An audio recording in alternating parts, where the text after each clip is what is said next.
Alright, so this baby ride here is the KTM 390 adventure. और आप लोगों को पता है मैं और पुनीत बहुत मतलब like we have been riding since like December से हम लोग राइड कर रहे हैं एक साथ। और आज इस बाइक का 3 मंथ्स ओनरशिप रिव्यू देने जा रहा हूँ मैं आप लोगों को, बिकॉज आप लोगों के माइंड में बहुत सारे डाउट्स होंगे कि whether to buy this bike KTM 390 adventure. But आज पुनीत मुझे एक्चुअली में बताएगा कि उसका 3 मंथ्स ओनरशिप रिव्यू कैसा है।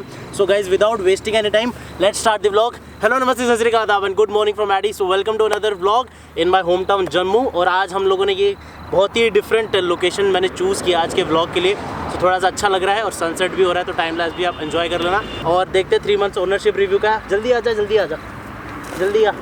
और इसके पैर में अभी तक लगी है हल्की सी। बाइक का रिव्यू करते हैं इन 3, 2, 1।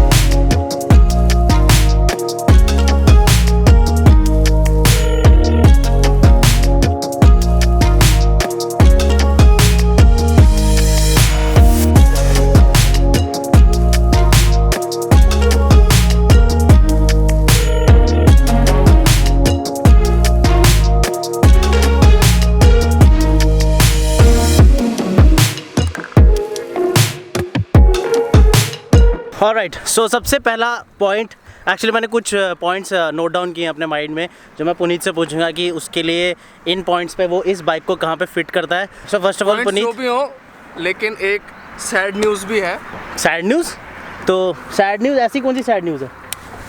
तू डिसाइड कर ले पहले कि सैड न्यूज़ बताऊं या पॉइंट्स पे डिस्कस करें। Sad news about the KTM? हाँ भाई फिर सैड न्यूज़ ही पहले बता दो, क्योंकि पहले अगर हम इशू की बात कर लेते हैं। इशू क्या है? बाइक का इशू है वैसे। चल तेरे को जैसा फील लगता है तो मुझे बता क्या सीन है। इशू बाइक का नहीं है, मतलब बाइक में तो इश्यूज आते ही रहते हैं, बट यहाँ का जो जम्मू KTM की बात कर रहा हूँ, यहाँ का जो सर्विस सेंटर है प्रॉपरली इक्विप्ड नहीं है। अच्छा। ड्यू टू शायद ये कोरोना की वजह से शायद बेसिकली जो सामान है वो आया नहीं है इनके पास। मेरा फ्रंट सस्पेंशन है, वहाँ से ऑयल लीक कर रहा था। कहाँ से दिखा? तो गाइस आप देख सकते हो ये जो इसका ऑयल लीकेज हो रहा है यहाँ से फ्रंट सस्पेंशन से। रिपेयर किट इनके पास अभी तक आई नहीं है। तो ये कब से हो रहा है ऑयल लीक?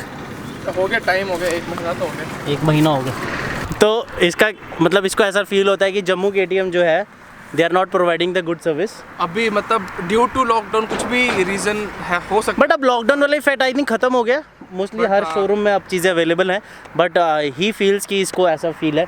बट ओवरऑल सबसे हम पहला पॉइंट डिस्कस करते हैं, वो है performance of the engine, performance of the bike. वो तुझे कैसी लगती है? मतलब लाइक तूने कितना किलोमीटर हो गया पहले ये बता दे फटाफट। क्लोज टू 5000 होने वाला है। ऑलराइट, तो इसकी बाइक अभी तक चल गई 4886 किलोमीटर्स।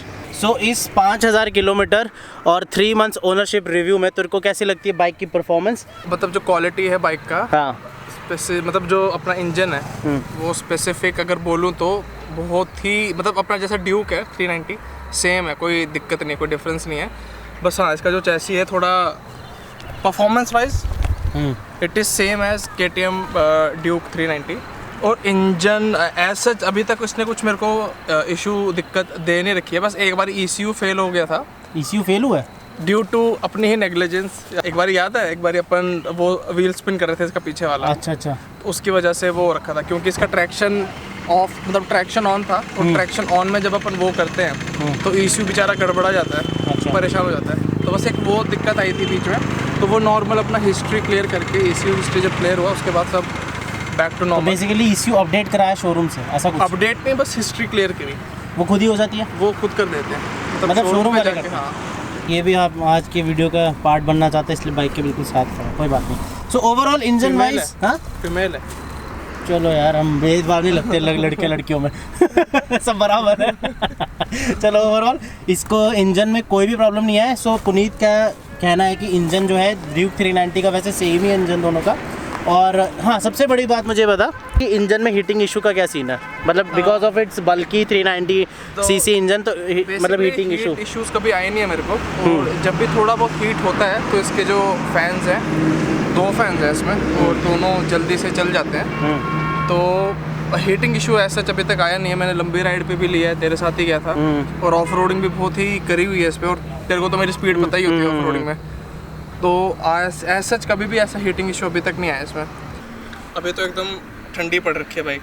अच्छा, ये वाला होता है हीटिंग वाला? हाँ, ये सेकंड वाला जो है। सेकंड वाला जो है, इसमें जैसे ही 4 बार से ऊपर 4 बार के क्लोज जैसे ही आ जाता है हाँ तो वो अपने फैंस चालू हो जाते हैं। हाँ, इंजन हैवी है डेफिनेटली, और हीटिंग इश्यूज यूजुअली आती हैं, बट अभी तक इसमें फेस करे नहीं है कि मतलब उसका कुछ नुकसान हो, वैसा कुछ ना तो पैरों पे कभी कुछ इफेक्ट हुआ है उसका, और एज सच कभी परफॉर्मेंस पे तो बात आई नहीं कभी भी। तो सिटी में तेरे को हीटिंग का इशू आया इस पे? सिटी में मेरे को ऐसे हीटिंग का इशू नहीं है, बट हाँ दिक्कत तो है सिटी में, एज इन क्योंकि हाई रेविंग इंजन है इसका। हाँ एज सच की मतलब आपको कम से कम 4000 RPM के ऊपर ही बाइक रहनी चाहिए आपकी, ओके। तब ये हैवी गियर्स पे थोड़ा खींचती है बाइक। और सिटी में 2-3 ये गियर पे ही चलती है। Alright, so guys, this was the first point about the engine and performance of the KTM 390 Adventure. Second point की बात करते हैं about the सबसे important point जो आप लोगों को वेट कर रहे हो, that is the mileage of the bike. अब आती है यार माइलेज की बात। What do you think? Mileage क्या है बाइक की? हम लोगों ने लॉन्ग राइड्स मतलब ओवरऑल एवरेज बता, लॉन्ग राइड पे कितना दिया और सिटी पे क्या दे रही है? बेसिकली इसका जो माइलेज है वो आप 30 तक एक्सपेक्ट कर सकते हो ऑन हाईवेज, और 23 to 24 ऑन सिटी रोड्स, क्योंकि बढ़िया, हाँ सही है, बहुत अच्छी है कंपेयर टू मतलब 390 सीसी का इंजन है और इतना माइलेज दे रही है विद परफॉर्मेंस, वो सब तो वो भी आपको कंसिडर करना पड़ेगा। और हाईवे पे आपको 35 तक दे सकती है अगर आप डिसिप्लिन से चलाओगे। 6th गियर 80 to 100 का स्पीड अगर मेंटेन करोगे तो ये आपको 35 तक का एवरेज आराम से देगी। थोड़ा सा अगर हाईवे क्रूजिंग अगर आप 110, 120, 130 करोगे तो ड्रास्टिकली आपको माइलेज हाईवे पे भी 27 से लेकर 25 के बीच में मिलेगा आपको। सिमिलर टू दी डोमिनर जो मेरी बाइक है, उसमें भी अगर आप 80-100 रखोगे तो 33 तक दे देती है मेरी बाइक।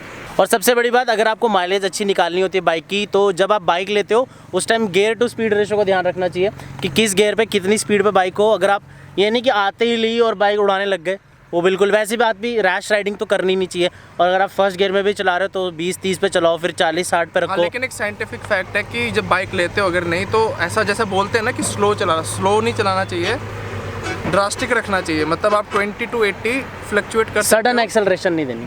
रीज़न बीइंग वो आपका जो इंजन का क्रैंकशाफ्ट वगैरह वो सब होता है, वो जब ऐसा फ्रिक्शन जब इम्प्रॉपर होता है उस पर, तब जाकर वो थोड़ा स्मूथ होता है। इंजन प्रॉपर खुलना चाहिए और उसके अलग अलग तरीके होते हैं खोलने के राइडिंग के पॉइंट ऑफ व्यू से, तो वो वीडियोस देख सकते हो आप। बट ये है कि हाँ, discipline is very important when it comes to bike riding, and knowledge is also important. knowledge। So guys, this was the second point about the mileage of the bike. So let's talk about the third point, and the third point is the stability of the bike, the comfortness of the bike, कि whether you can take this bike for long rides। आपको मतलब क्या सोचना चाहिए तब आप KTM 390 adventure लोगे? सो पुनीत से पूछता हूँ, पुनीत बता भाई, फटाफट मुझे बता। जब इस पर बैठते हैं और ये एकदम लॉन्ग हैंडल बार है इसके, जो इसका पोस्चर है ये जो इस तरीके का पोस्चर रहता है, डोमिनार में अगर तू देखेगा तो थोड़ा स्पोर्ट्स ना, बिकॉज ये एक स्पोर्ट्स टूरर है and this is a pure adventure tourer.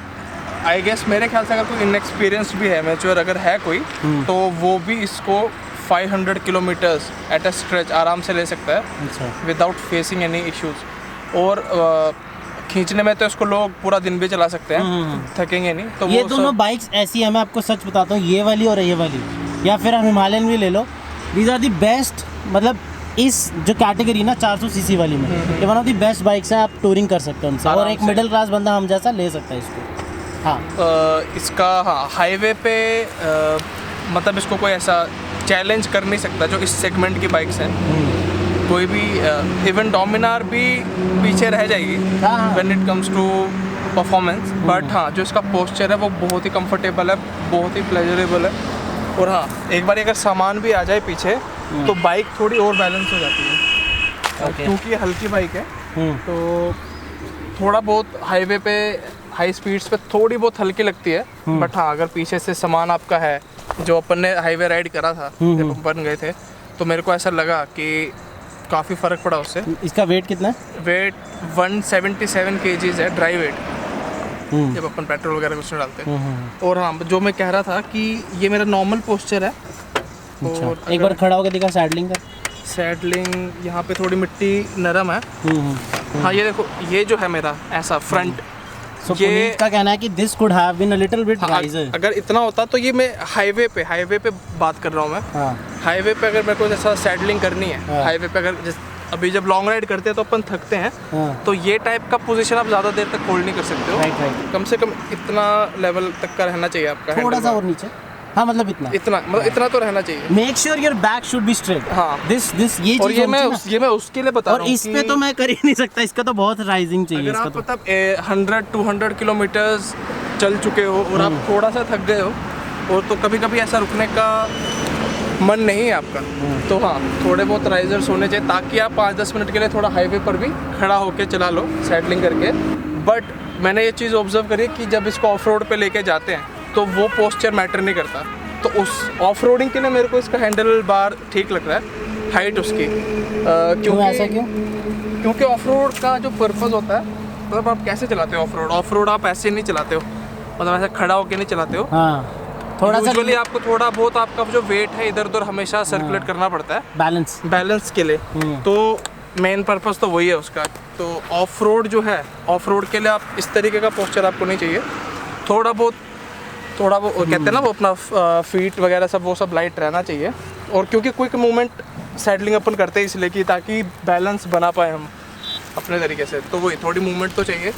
Alright, सो पुनीत ने बहुत अच्छी तरह से आई थिंक एक्सप्लेन किया है इसकी sitting posture, everything about the off roading, everything about the long rides, everything about the city ride. City में भी कंफर्टेबल है, नो डाउट, सिटी में भी कंफर्टेबल है, नो प्रॉब्लम।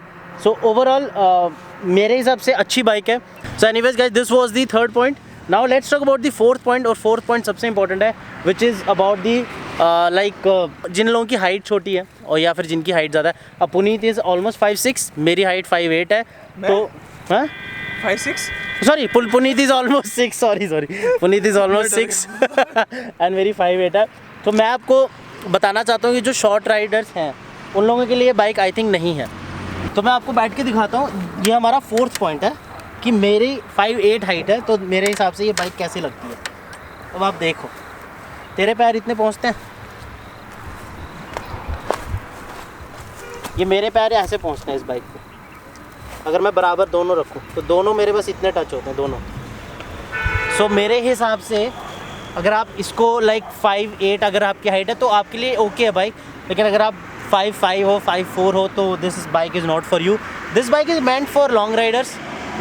मतलब एवरेज हाइट है या फिर उससे थोड़ी ज़्यादा है तो आप आराम से चला 5'10" के लिए परफेक्ट है, 5'10" के लिए परफेक्ट है, 6 तो उसके बाद जितने भी, बट मेरे लिए भी ठीक है। मुझे लगता है मैं इसको आराम से सैडलिंग कर सकता हूँ लाइक। हाँ मतलब इतने अगर आपके दोनों पैर का पंजा ले, मैं बताता हूँ, अगर वो टच हो रहा है आपका, लाइक जैसे मेरा इतना टच हो रहा है। अगर आप ट्रैफिक राइडिंग कर रहे हो, ट्रैफिक में सिटी राइडिंग कर रहे हो, वहाँ पर क्योंकि पैर अपने को नीचे रखने होते हैं, नीचे वहाँ पे दिक्कत देगा। बट अगर आप प्रॉपर राइडर हो या ये हो तो आप बिल्कुल अराउंड 5 फीट वाले भी चला लेते हैं। बट मुझे ऐसा लगता है कंफर्ट के हिसाब से 5'10" वो फिर एक डर सा बना रहता है, ऐसे गिर गए। तो मैं आपको ये बोलना चाहता हूँ, फोर्थ पॉइंट में यही है गाइस, अगर आपकी हाइट कम है, अगर आपकी हाइट 5'7" या 5'7" से कम है, लाइक 5'5" है, तो आप ये बाइक आपको थोड़ा सा टफ लगेगा बाइक, बिकॉज ऐसा तो है नहीं आप पूरे टाइम टूरिंग करोगे, आप इंटिमिडेटिंग तो है। हाँ, सिटी में भी राइड करोगे, ओवरऑल यहाँ इन चीज़ों का भी ध्यान रखोगे। सो मेरे हिसाब से अगर आपके पास इफ़ यू आर 5'8", 5'7", आप इस बाइक को ले सकते हो। 5'8" के ऊपर है तो ईजिली ले सकते हो। शॉर्ट राइडर्स के लिए मैं बस ये बोलूँगा, प्लीज़ यार ये बाइक आपके लिए नहीं है। अगर आपकी हाइट बहुत ही कम है, लाइक 5'3", 5'4", 5'5" है, 5'7" से ऊपर है, 5'7" भी है, Himalayan is a good option. Himalayan is a very good option for short Riders, because जिसकी सीट हाइट है वो इससे बहुत कम है, तो आप Himalayan is the best option for you. और बाकी this was the fourth point guys. Now let's talk about the fifth point, और फिफ्थ पॉइंट है हमारा is it really worth about it's price. क्या आपको कितने पैसे खर्चने पड़ेंगे इसको लेने के लिए? क्लोज टू 3.6, 3.7 अभी का जो प्राइस, 4 लाख मानो, बिकॉज जब आप ये बाइक लोगे तब आप इसमें मॉडिफिकेशंस करवानी ही पड़ेंगी। So this will cost you around 4 lakhs।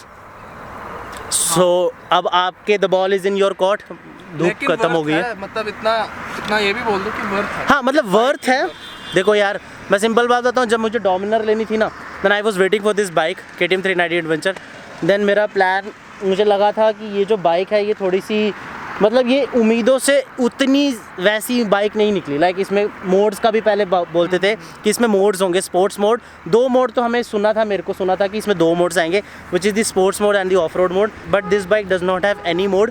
although it has a traction control which is a very good thing and this is a switchable ABS also, so वो एक अलग चीज़ है, अच्छी बात है. But if you have 4 lakhs in your pocket, 4 lakh is a big amount for a middle class guy.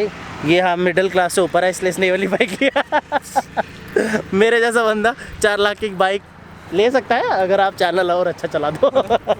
So guys बनी रहे. हाँ, तो अगर आपको एडवेंचर बाइक लेनी है आज के टाइम में, KTM की बाइक है. हाँ, मेंटेनेंस कॉस्ट कैसा है इसका? आई थिंक ओके है. ओके है, मतलब क्योंकि बजाज के साथ कोलैबोरेशन है तो इनके स्पेयर पार्ट्स भी ओके ही हैं, चीप ही हैं. फर्स्ट सर्विस की कितनी कॉस्ट पड़ी थी? 2700. मात्र 1100 रुपये. GS का तो पता है क्या क्या बताओ फिर. GS तो 8000 लगा. हाँ, 8000 लगता है, BMW का ज़्यादा. So guys this was the last point हमारा ये था कि is it a worth bike to buy in 2021. So 3 months ownership के रिव्यू में एक word Puneet, are you satisfied with this bike? Completely satisfied. So guys, this was all about it in this vlog. अब मिलते हैं आपसे next vlog में. Till then, ride safe, ride happy, ride confident, and please do take good care of yourself. खाओ पियो मजे करो guys, ऐश करो, क्या पता कल हो ना हो. इस लाइफ में जो करना आप करो. और हमारी कल एक छोटी सी राइड है, संडे राइड. अभी ना मूड थोड़ा अच्छा नहीं चल रहा आजकल मेरा, बट फिर भी दर्द है भाई, दर्द. लेकिन काम होता है, करना पड़ता है. And sunset is awesome. Enjoy the time lapse and I'll meet you in the next vlog.